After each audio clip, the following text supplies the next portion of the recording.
15 in the 2019 test booklet says, last week the price of apples at a grocery store was $1.60 per pound.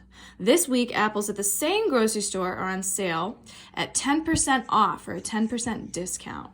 What is the total price of 4.5 pounds of apples this week at the grocery store? I'm going to go ahead and try to find the discount price because I know that eventually I'm going to multiply by 4.5 pounds, but right now we're concerned with what the price per 1 pound is going to be with this discount taking off. In other words, I want to find 10% of $1.60, and whatever that is going to be removed from that price. There's a couple ways to do this, so I'll start with the way that aligns more to what we were talking about most recently in class.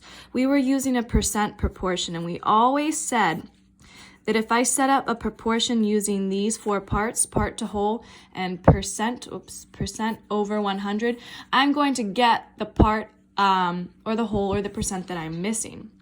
And what this question is asking is, what is 10%, so I put 10 in the percent slot, of $1.60. 10% of $1.60 is a portion of that price that reflects 10% of that price. Those of you that identify with 1/10 as over here, you're going to see pretty quickly an easy way to get 10% of 160. Because we hadn't really gotten that far in our class, I think we'll just cross multiply to be consistent.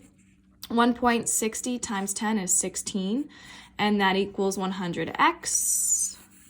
And then I would divide by 100 so that I could get x by itself. X equals 0.16 when you divide that out. 16 divided by 100 is 0.16. So that tells me that 0.16 is 10% of this price.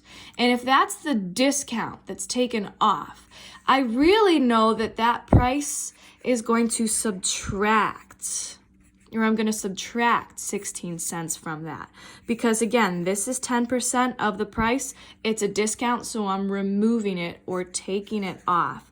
That brings my price per pound to $1.44. So this week, it says this week apples are on sale at 10% off. 10% off would be 16 cents off of the old price. That's this week's price, $1.44. And now that I know that, in order to answer the full question, which is regarding 4.5 pounds, I can take my price and I can multiply by 4.5 pounds. And when I do that, I actually am going to get 6.48, which is answer choice B.